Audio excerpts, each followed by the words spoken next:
is there such a thing as a hollow title in the NFL? No shot. No. There's no way there's no hollow titles in the NFL. And by the way, I don't think NBA with the Celtics. I don't think Tommy Curran is suggesting there is. He's kind of mocking it, like, give me a break. Yeah. Right? If you get there and win there is no easy path to a Super Bowl. No. There's an easier path by having the bye. Yeah. But there are no hollow titles in the NFL. Why didn't you do it? That would be my question. Right, we have never looked at an NFL champion. We've never looked at a Super Bowl winner and said, fake Super Bowl win. Never. We never do it in this sport. We don't, and I don't think we ever will. And so if they go all the way to the Super Bowl, no one will be questioning their path to get there. Because there have been a bunch of Super Bowl winners that had easy paths to get in and get the bye. But once you're there, man, it's real. It's go time. Even if you do win 2 games at home, those are 2 difficult games. Yeah, you're getting 2 tough games there. Then you set yourself up, and all cards are on the table, and it's anybody's game at that point. Adam writes in that by Tim McCone saying the Pats 05 team was the end of their first dynasty, that would be the same thing that the Kansas City Chiefs are right now. And that you're actually making the point about how the Chiefs going on the road would be just like the 05 Pats in that they're a banged up, damaged, end of the dynasty, first run team. I don't think they are, though. I don't believe you don't think what you've seen from them so far is sort of similar to 05? Or is it 2018 for the Pats, where you think they're on their last legs and all of a sudden they figure stuff out at the end of the season and Rashee Rice has had more games under his belt and they figure out a formula and now all of a sudden they're a tough out? I think the Kansas City Chiefs are this 05 or 06 team. I compare them more to 06 because 06 they just lacked talent around receivers. Crap receivers. Right. And they're just getting by on their quarterback, and that can only go so far, and it runs out at some point. And it ran out for that team in Indianapolis on the road after having a big lead early. Right. Where did it not end up, though? Where did it not end that year? What was the week before that Indianapolis game? Who did they knock off? I don't recall. Yeah, a 14-2 wagon in San Diego, I believe. Yeah, that's true. Took them lights out. It took it all the way to the end at their building. Yeah. Right? Needed a You're big right. comeback there to be able to do that. Yep. Lights out, said Teddy Bruschi. Yeah. Sean Merriman didn't like that. He wasn't a big fan of that. There are very few teams dancing on the Chargers logo that have that experience. Sorry, know how to win. And even if they aren't the same team, they still kind of have that DNA. And I think the Chiefs are like the Patriots in that, where they're still going to have that. They're going to be a tough out regardless, even if they're not the same team. And I just think there's a better chance of Bo Nix turning into a pumpkin than there is Patrick Mahomes and those guys coming in here and laying an you've egg. got to admit, though, Denver's D is legit, and going to Denver sucks to play there. You can't eliminate those factors. I'll give you the Bo Nix thing. I'm not a Bo Nix guy. I'm not. There aren't many. He is going to turn into a pumpkin. I'm just going to sit and wait for it. I told you before the season the Chiefs were taking a step back. I predicted that before this season even began, and it's coming to fruition. They have taken a step back. This is their step back season, and they're going to wind it back up and get it going again next year. That's what I would say. By the way, yes. What do you got? If they don't make the postseason, let's say they lose to the Colts. Chiefs. Yeah. Should be a wake-up call down there. Is the debate again further Brady Belichick? Oh, yeah. Than Mahomes Reed? Yeah. Because Brady was an automatic 10 wins. Yeah. Yes. This hurts Mahomes. This does. Especially the way I'm he not played. ready to go there yet. Well, especially the way he played in the Super Bowl. Like, he should have been pea and vinegar coming out of there, tacking this year. Like, remember when Brady lost, they put the clock up in his weight room. So what's that? That's the time left until the Super Bowl when we play again and win it. Like, but Mahomes doesn't do that. He had a bad Super Bowl, really bad Super Bowl. And now he's having a bad year. Not like him personally, but you know what I mean. He's not good enough right now to affect the team. They should have won that game in Denver. They had that game in Denver. Ah, yes. Giving credit, handing out credit, and Volan. He wants to credit pie. He wants to divvy up the credit pie. The Patriots are 9-2, he writes, already more than double the wins from last year's. 4, of course. He goes on to say, Drake May is a favorite to win MVP.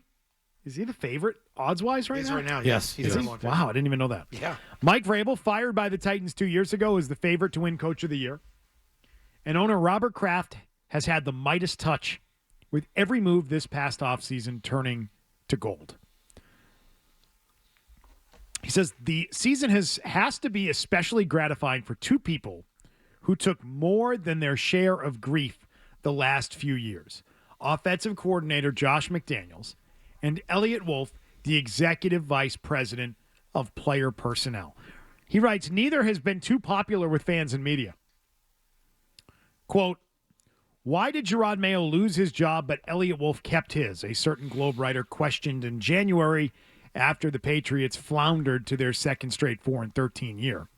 And McDaniels' hiring in January to run the Patriots offense again came with plenty of criticism. McDaniels is a retread, a product of Tom Brady, doesn't connect with players, and his offense is outdated. He said, yet both have been integral pieces and deserve their due. Wolf is batting close to 1,000 this year with the team's offensive moves. A total reversal from 2024 when almost nothing went right, and McDaniels' return to Foxborough has been a slam dunk home run, 80-yard touchdown, and any other sports cliche available. I will agree with that. That has absolutely paid off in a massive, massive way. He has been very flexible. This offense is different from week one. This offense, I think, is different from a month ago. It's new every week. I think there's new wrinkles to this offense every single week with Josh McDaniels running it, and I think he has done a spectacular job. And Tim McCone, you can take the victory lap, my friend. It's yours. Go ahead. Great hire. Thought it was from the start. First hire I thought should have been made. Yeah. But now we're going to say that Elliott Wolf is batting 1,000. Yeah, that one. That implies that Elliott Wolf is actually pulling the strings. Correct. And that's where I'm going to disagree with Ben Volen on that one. That means like Elliott Wolf traded away the guy for nothing that he signed a big contract in Cal Duggar a year ago. Yeah. Elliott why Wolf would he do was that? dying to dump Duggar. That's what he was dying to get rid of Godshaw. How about a second round Or pick? from a he year was, looking to cut his picks of Polk and Baker of one season ago. Those were all things he was looking to do. Stop. I would also say Just stop. the vast majority of these signings have connections to coaches on the staff as well. Just right? remember, all the people that Input, kiss right? Elliott Wolf's ass still are the guys that need information. That's it. The neutral observers that are not in the information game don't give a flip about the guy and rightfully criticize all the bad moves that he made over the years. That's it. The only people that care about him are the information people. Got to keep that door open. Yeah. Because he's good for a quote. He'll call you at the end of the season and dump on the coaching staff the week before they fire him. He'll do that. Henry McKenna called you, right? Is that what he did? That's who he called? Do I have the Henry McKenna. Called Henry McKenna, yeah. And he'll gladly give you a phone call back and tell you, well, the receivers sucked because of the lack of development. Remember that one? What happened? The new coaching staff didn't have the ability to develop them either before you cut them this year? Like, come on. Let's be honest. No longer with the Patriots. Guys who extended or signed or drafted by Elliott Wolf in 2024. Look at it. If you're on our simulcast, look at all the names in yellow. That's not good. You're telling me the guy who's allegedly running the team just reversed course on that many players? I don't know. I don't know about that. I'm not sure about that. I don't buy it. A lot of guys got extended in there. A lot of guys got drafted in there. Polk and Baker. You think he was rushing to cut Polk and Baker? No, but I think the draft picks are worse because you had to sign guys back. Like, that's part of it. So, like, whether you like the core or not, like, the core that was decent got signed back. Like, you need players. I think you could attack the draft picks more because that's the ones you really had to study. How about the swings and misses in free agency of 2024, though? Yeah. And not doing enough in terms of finding. No, I'm not talking about top of the market, big blockbuster free agent signings. How about all the ones below that?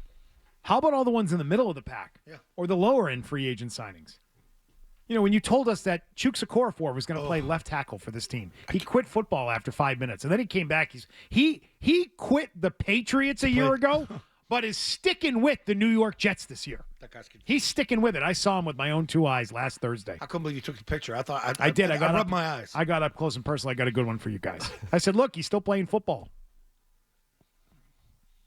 come on. It's unbelievable. What a piece of work. Yeah, piece of work, Folan. Out of here with that. I'll give McDaniels all the credit in the world. He's been tremendous. He's not outdated. He is flexible. And he's been a great hire. It's been good all year. Incredible hire for this team. They got that one right. And I still think it was an ownership hire, and I think they got that right. I think that line is right. Midas touch right now. Robert's got a hot hand. Real hot hand. He does. Vrabel, McDaniels, knowing it was going to work, knowing that he needed to fire his coach and his friend after one season. Hot hand. He's turned his cold streak around. They're enjoying game day again. As they How should. miserable they were in game days. Every time the camera would pan over, Could not have been a fun experience. Jonathan was looking at the phone or waving people off, and just Robert just head down, hanging his head. Like, you felt bad. Like, and they fixed it with making one move.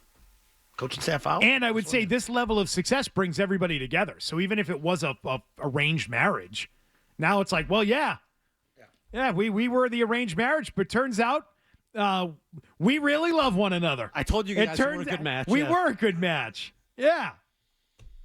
You know, arranged marriage, but the kind that results in a wonderful, loving, productive relationship. Okay? That kind of arrangement. Some of them work out, McCone, right? You got to stop being a believer in there. You know, you got a soulmate. There's only one. Come on. That's how it's going to go. Right.